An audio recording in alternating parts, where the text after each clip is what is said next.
Hello, my friend, the sweet Paddy from across the shuck.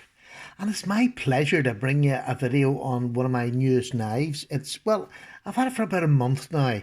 I've done this with a trade with my mate Furby from the United States, and I am so happy with it. It's another GEC. This is the knife brand that I'd wanted. I got one last year. I've showed you that plenty of times. Actually, I've got my little pouch here, but I'll show you the one I got last year, which really set me off on the titty out line. Well, any GEC, but that was the one that I got last year, and it's a single bladed spear point and one of my most used knives.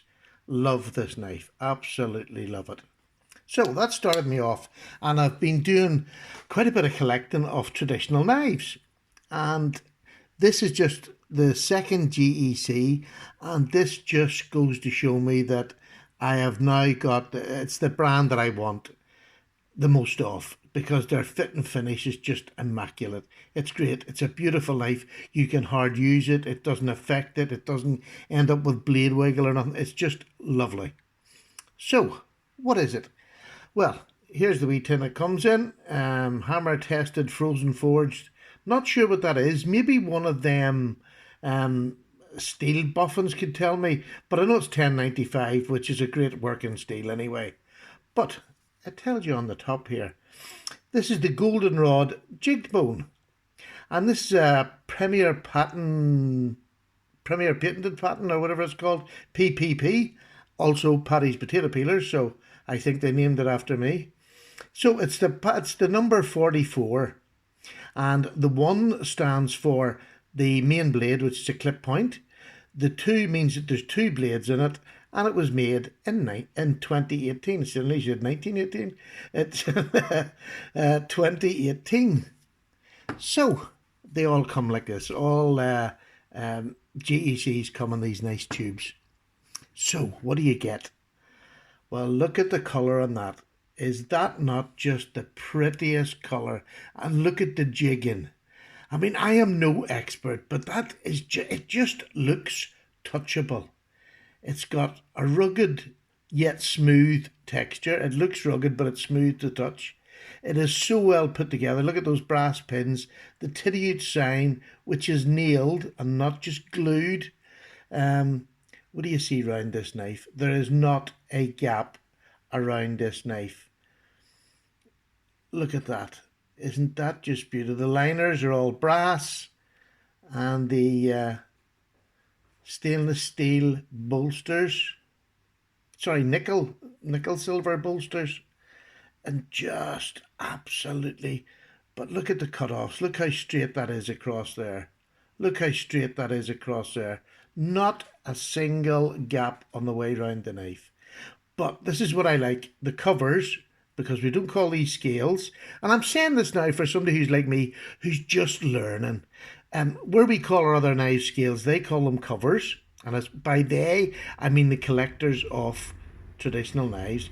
They call them covers. And it's nice to have a different, because it is a different sort of knife collecting. But now watch the back of these. These have to be picked and put together. How well does that mimic the cover that's on the front? It's a little bit lighter, but look at the shape. It just, to me, that is just workmanship and somebody taking care that they pick the right covers for the right knife. And that, to me, is just perfection.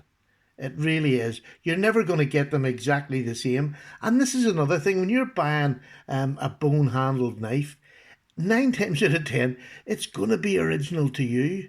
You know, it's going to be your knife.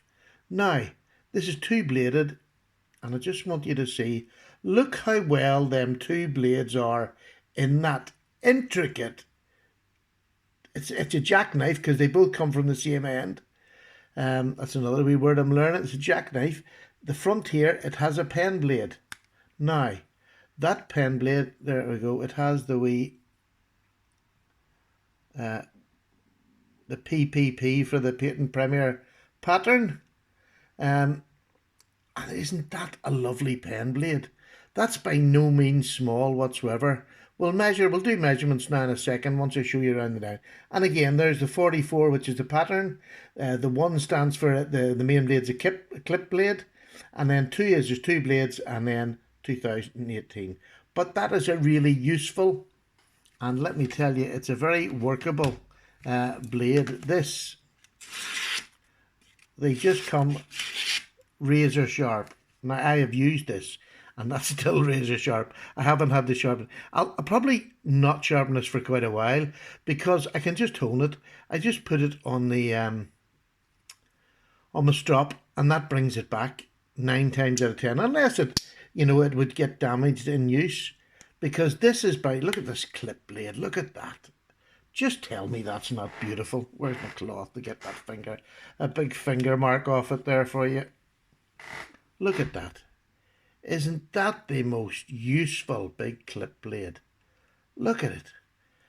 And look, these are all hand ground. This would make the modern knife makers, this would put them to shame. These are all hand ground. Look how well they're done. And again, it just comes absolutely razor sharp. These are some of the sliciest knives I've ever had. And what's it say there? It's Cutlery, made in the USA. And they should be proudly made in the USA because they are beautiful knives. So, Great Eastern Cutlery, Titusville, PA. So isn't that just gorgeous? Look at the swedge on the top of that too. There's a lovely little detail of that swedge that runs down to the point. It is gorgeous. I really, really do love it. The clip would be one of my favourite blade shapes. Very much so. So, now, should we do a wee bit of measuring? Well, I'll tell you what, we'll get that big clip blade out again. And we'll do it with the clip blade, because that would be the most... Well, it would be the blade that I don't use as much, to be honest, because I try to use the pen blade for most things and leave my clip blade sharp. And it's great. There you are, you've got 2 knives in one, which is always a good idea for EDC. And it means that I don't necessarily have to carry a small secondary. So, what size is it? 1, 2, 3, 4, 5, 6, 6.5 inches. And the handle length itself is 3.5, and the blade length is, let me just get this up here, is 2 and just over 2 3/4, but a cutting edge of 2.5. So perfectly legal in the UK, which is another bonus. And I'll just do that for you in the centimetrics. So it's just under... No, it's about, it's about 7.5 centimetres long, with a cutting edge of 6.5 centimetres and an overall length of just over 16 centimetres. So, does it weigh much? Well, you know, it's a good sturdy weight. I'll have to say it does. It's not feather light. Now, let me get this down. This is in ounces, and it's 3.1. But when you take it, 88 grams, when you take it with this knife, this is 2 knives in one, and this is 2 very functional knives in one. This pen blade itself, let me just measure that for you. There's a cutting edge of just creeping over 2 inches on that pen blade, which is just a great, I mean, that's a, you know, and a lot of smaller, I've got, here, there's one there. This is a little, just a, look at that. That's more of a, look at the blade. Although that's just a wee slim silver pen knife, look at the size of the pen blade to that. So this is a real working pen blade. This is a real useful blade, and I would use this for packaging anything at all. Great little blade. So you've got the pen blade, and then you have this beautiful big clip point that'll do any work you want it to do. You can see I've been cutting boxes, anything like that, because it is such, it just makes you feel, there's something special about traditional knives that I'm just learning about. When I see the colour and I see the work that goes into this compared to just an everyday knife, and then you're having 2 blades, basically 2 knives in one, and it weighs 3 ounces. Well, that's fine. I don't care. If I was to take my bug out, which weighs just under 2 ounces, and another smaller knife out, there you go. I've got the same weight. Do you know what I mean? So the weight is nothing. 3 ounces is nothing for two knives. And that's what it is. And there's no wiggle, there's no up and down, there's no nothing on the GACs. Absolutely nothing. Of the two I've got now, maybe, again, I could be lucky, but going on what I've watched, I don't think so. I believe that GEC are just renowned for their quality and their standard of their knives. I could well, I do. I sit at night times and I'll have this like a worry stone. And I've said that before, and I really genuinely mean it. It's just like a worry stone. You just sit and stroke that out quite happily, and I'll sit and stare at it like that. And my wife's looking at me like I'm half daft. But a really, really stunning knife. Now, I'll give you a couple of comparisons of other knives. There's the Buck 55, and I'm putting them back end to back end. So she's a good substantial knife. The Buck 55 will do anything I ever want, to be honest with you. It's a really good knife. And you can see the way the bolsters, the green of the bolsters, I'm going to have to sand that. It's not so bad on that side, but the green's coming off. But there we go. There's the Buck 10 as a comparison. And there we go. There's another. This is not a traditional, but it is another slip joint, which is the lion steel. And this is the sheep's foot. A little bit bigger. M390 blade steel. Do I need M390 blade steel in a knife? No, but I've got it and I love it. And it doesn't need sharpened very much. Do you know what I mean? I'll probably, for this as an everyday use, I can't think of a reason why I'll need to sharpen it unless, again, I damage the blade, because I can strop that up no problem whatsoever. M390 does strop up great, and if you've never tried it, you have to try it. Rather than sharpen your blade, strop as much as you can. And let's take this away now, and I'll bring you in. This is just what I've got in my pocket today. I have my trackies on. So that is the bug out. So it gives you a bit of a size comparison of where the lay of land is with this knife. This blade is, let's get them all lined up blade length if you like. And so I'll just show you. That blade's going to do as much work as either of these two knives. And, it's got a good stock on it. Let's have a look at the stock on these two. There you go. I would say it's a rounded edge. But I would say maybe this is just a little bit thicker in the stock. And there it is. It's a little bit thinner than the bug out, although not that very much. 1090 steel is a great steel. It's a great steel, a great working steel, and a steel you can bring back to a sharp edge very quickly.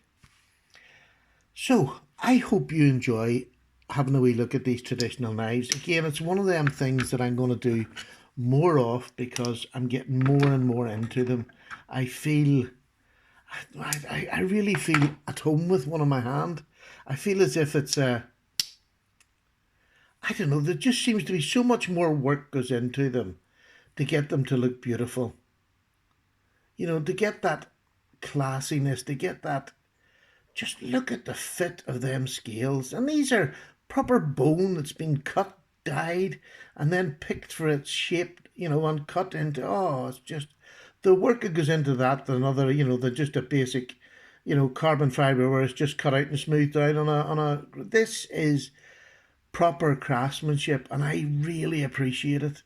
And I'm thoroughly enjoying my collection. And I'm looking forward now, both my GECs are steady outs. I'm going to try now, save up a bit and see if I can get myself the next model up, the Northfield, or, up that direction. So it's, it's a bit more fancier. Not that this needs to be fancy, this is a working knife. And what I forgot to say, this is like the Gunstock shape. Do you see that? Do you see your Gunstock? This is the butt of the knife coming up onto the... And again, this is not for people who know. This is for people like me here just learn. So it cuts in, and it's like the stock of your gun, the wooden stock of your gun. That's the shape, the outline of it. But it's the colour that just gets me. It's just beautiful. A really stunning colour. Well, gorgeous. Right, I'm starting to talk a lot of old waffle now. That was my show for tonight. I hope you enjoyed it. I absolutely love the knife, and I look forward to many years of using it because this is a knife for a lifetime. This is something I can pass on. That, to me, I don't think the traditional knife will ever go out of fashion.